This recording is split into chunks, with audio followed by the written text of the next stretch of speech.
la démocratie au Sénégal ñu bëri dañoo jàpp ne fu mu toll nii dafa dellu ginnaaw est-ce que da nga am point de vue boobu bu ñu gisee aussi ces arrestations yi nga xam ne mun nañu wax ne voilà des fois c'est justifié des fois ñu bëri jàpp ne aussi c'est des arrestations de trop. Arrestation moom du mës a neex.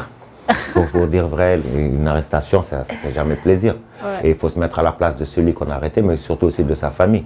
Maintenant, le problème, moi, qu'est-ce qui s'est passé? Là, moo waral arrestation ba mais mënuñu, man je pense pas que mënuñu ku wax rek ñu arrêter la. Mais tamit ñi wax tamit, je crois qu'on peut combattre, on peut dénoncer, on peut prendre position et sans pour autant aller insulter. Voilà, par exemple.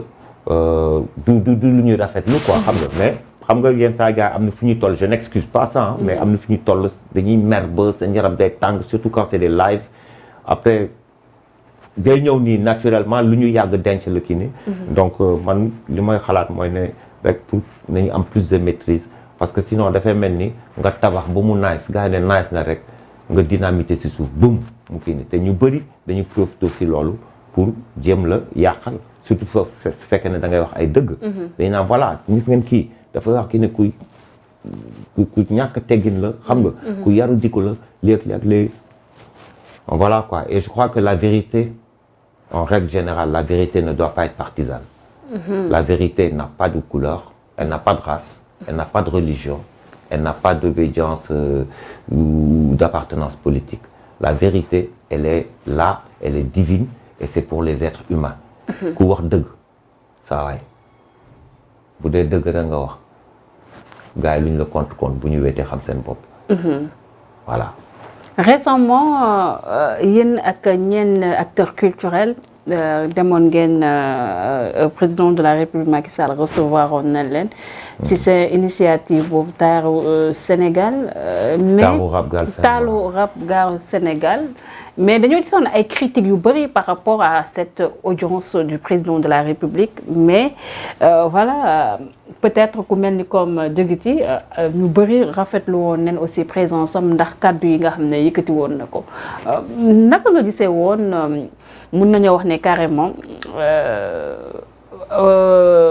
critiques yi nga xam ne ñenn ci seen waaye mun naa ko waxee corporation rappeurs yi defoon nañ ko gannaaw ba le président de la République Macky Sall recevoir et voilà qu'est-ce qui vous a motivé pour ngeen dem uyu du président surtout en ces temps yi nga xam ne peut-être que képp ku ñu gis mu ànd ak Macky Sall sax voilà dafa am ñu lay peindre. Bon comme je dis souvent yàlla moo ñu sàkk te moom si boppam ñëpp ànduñu ak moom lu dëgg c'est vrai. Voilà léegi je crois que déjà l'initiative c'est que Tafa ou Dabrains Sénar Vision moo organisé affaire bi woo ma ne ma grand man affaire bi bëgg naa nga jàpp si bëgg naa nga bokk si ak affaire yi tout donc on a fait du gros boulot en studio avec les artistes on a fait des créations ak affaire yi tout on avait même fait un morceau moo xamante ne c'est moi qui faisais le refrain et tout donc bi ñu demee ba si biir ba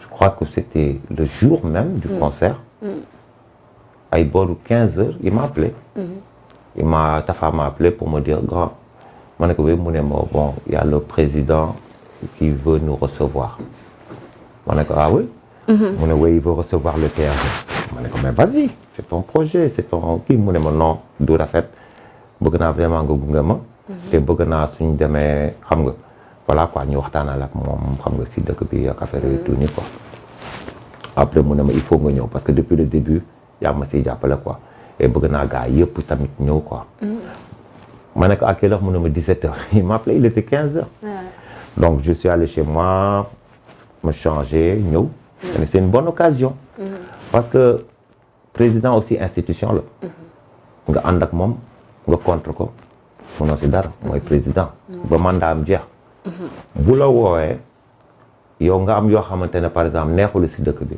defe naa ne boo amee xel tuuti di nga dem parce que occasion la tamit pour nga wax ko c'est vrai mais boo fi nekk non man du ma dem du ma kii de toute façon benn affaire moo am àdduna bi. mais il faut ngeen di déglu sound boobu womat.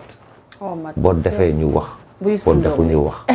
su ma demuloon suñu demuloon waaye dañu ragal wala dañu lii ak lii.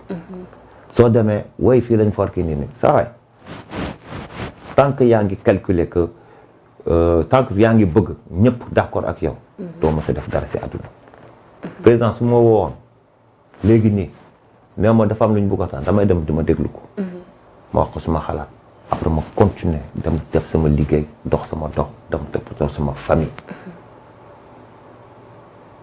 profité naa si wax naa ko sumay vérité. par rapport à ces arrestations. on a parlé de tout ça. ñaan naa ko ñun ñëpp ñaan nañ ko ne ko am na ay gars yi nga xamante ne instant bi nii ils sont arrêtés pour avoir lii on sait que loolu dépendre si yow directement. xam nga parce que la justice et kii c'est vraiment c'est des trucs yoo xamante ne bokkul dara. mais non les pouvoirs sont séparés dafa ndànk. les pouvoirs sont séparés on lui a demandé.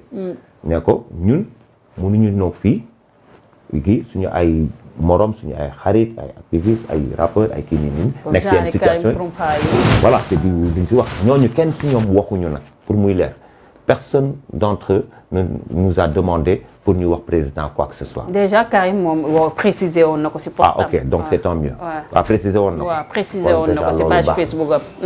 kon déjà loolu baax na. donc kenn si ñoom waxuñu loolu. ba après bi ñu demee. on l'a dit ne que arrestation yi ñu ngi bëgg a bëri c'est même pas bon pour l'image de notre pays li nga xamante ne dafa mës nekk pays de démocratie image boobu la ñu am on a une très bonne image dans le Sénégal. et puis que gars yi bon voilà la liberté de s'exprimer aussi xam nga dafa bokk ci démocratie. donte nag peut-être seen wax xajam na pour ñenn ñi xajamul pour ñeneen ñi ak affaire yooyu tuuti mais voilà quoi. bu ñu xool ndax mën nga def intervention. comme muy dëkk intervention la. dañuy ñaan njëkk mais dañuy ñaan njëkk parce que ce sont nos frères. ce sont nos frères. et que bu ñu qu'on soit d'accord ou pas sur certaines positions quoi que ce soit ce sont nos frères man daf may fàttali benn affaire. ndeysaan Bourba. Bourba Jolof rappeur. bi mu gaañoo bi ñu demee ci enterrement am. man dama fa gis ay rappeurs yoo xam ne déggawuñu woon ak moom ci du muy dund. à la limite guerre la woon haine la woon. mais jour boobu dëgg lañ gis nii quoi. ça c'est le Sénégal donc que nga ànd ak nit ki ou pas que xam nga. kii yooyu pour man non amul solo. xam nga munoo d'accord ak ñëpp. munuloo xaritoo ak ñëpp. mais bu heure wax dëgg ñaan njëkk jote bopp mu ne def te yàlla tax nga def ko. kenn si ñoom yónniwuñu on lui a parlé de ça on lui a parlé de la cherté de la vie bi nga doon wax sànq. on lui a parlé de beaucoup de choses.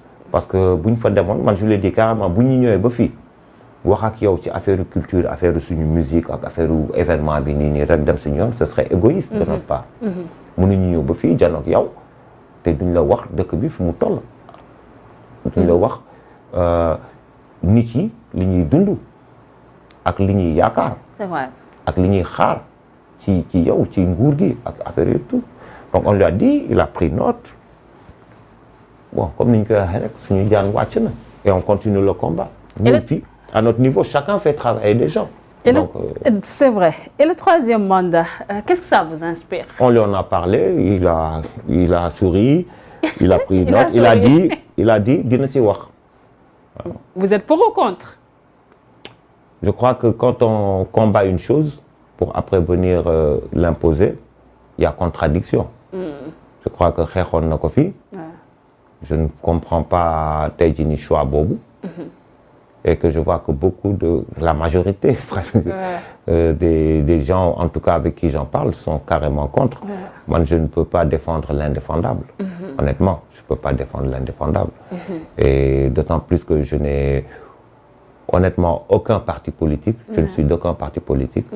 Vous n'aimez même pas parler de la politique? Franchement, non. Parce que c'est pas que j'ai peur d'en parler ou quoi que ce soit, tout ça. Mais de tous ces bords-là, de tous les côtés, j'ai de la famille, j'ai des amis, tout ça. Et je sais qu'aussi j'ai des sympathisants, des gens qui, même pour l'affaire politique, aiment ma personne, aiment ce que je fais. il me le montre carrément. Ok, je ne suis pas parfait, mais je fais tout pour ne point décevoir personne. C'est mon choix, c'est mon droit, je l'assume. Des gens te disent non grand da nga war a lii da nga war a kii nii ma ne ko non boo ma waxee lii yaa ngi yow yaa ngi nekk dictateur. Parce que yaa ngi may jéem a dicter sama conduite ak samay choix. Donc tu ne peux pas créer à la dictature si toi-même tu es un dictateur. Laisse-moi faire ce que j'ai à faire. benn gars ne ma wooy non grand parce que ku ñu doon waxtaanal kooku c'était sur Facebook. ma ne ko j'ai remarqué une chose. Parce que moi j'aime bien rigoler, hein, j'aime bien faire des posts rigolos, rassembler les gens, j'aime bien quand c'est comme ça. J'ai dit quand je fais un post rigolo, vous êtes des milliers à parler, à liker tout ça. Quand je fais un appel au don du sang, vous êtes une dizaine à réagir. C'est vrai. Quand je parle d'une école qu'on doit réfectionner, la même chose. Quand je parle voilà, de faire un geste pour les enfants atteints du sida, parce que tout ça, c'est des gens avec qui je travaille, des associations. Quand je fais un appel, genre, on doit au cimetière de Yoff, sous l'égide de sama benn boy, par exemple, Pape Samba Dieye, quand chaque année il fait ça, nañ dem jàpp ñu defar armée et tout, vous ne venez pas. Donc, c'est-à-dire, yéen, pour que vous réagissiez, il faut que ñu wax si lu reetaan lu wala ñu wax si def post si vie wu jàmbur. wala ñuy wax politique. Ça c'est le Sénégalais. Et yéen pour yéen tey ku waxul politique ku saagul ku xeexul ku kii ni du guerrier ba man du ma guerrier alors. Et ça me va comme ça. Ouais. Parce que man xaaruma Ablaye Wade. xaaruma Macky Sall. xaaruma kenn bi may def sama musique. bi may jël samay engagement. 88 laa commencé musique. Abdou Diouf moo fi nekkoon. yàgg na. On n'a pas eu peur de lui dire les choses. C'est vrai. Et à chaque fois, je crois que les Sénégalais ne veulent se souvenir que de ce qu'ils veulent se souvenir. Mais à chaque fois, on n'a pas été absent quand il y a eu des combats. Je ne suis pas de ce genre de personne nga xamante ne su ma demee par exemple si benn marche wala benn kii nii damay filmer sama bopp live di ko ne. Mais ñi fay nekk di ma gis nañ ma kii. bu ko jaree damay dem bu ma xam ne lii affaire de partisanisme kese la. C'est la cause n'est pas nationale du ma dem. parti bu mu mënti doon ak lu ma nekk gaay nag yow. mais bu dee loo xamante ne pour askan wi la damay dem. damaa fësalul sama bopp c'est mon droit. pour mu neexul nag kooku mënuma si daal. voilà mais quand on appelle à des choses humaines. des choses civiques on voit personne. Mais quand il faut inciter à la haine ou bien juste faire le pitre, tout le monde est présent. Et man gomolo. Le nouveau phénomène Sonko, qu'est-ce que ça vous inspire? Surtout. C'est son tour. C'est son tour. Ablaye Wade a été phénomène. Ablaye Wade a été phénomène, gars dañ ko sotal. Il a été emprisonné et tout. Il est venu avec son slogan Sopi. Les gens aiment le changement. C'est normal, parce que c'est une évolution. Quand les gens sont déçus par une personne, naturellement, elles veulent les changer. Après Ablaye, c'était Macky. En ce moment, c'est Sonko.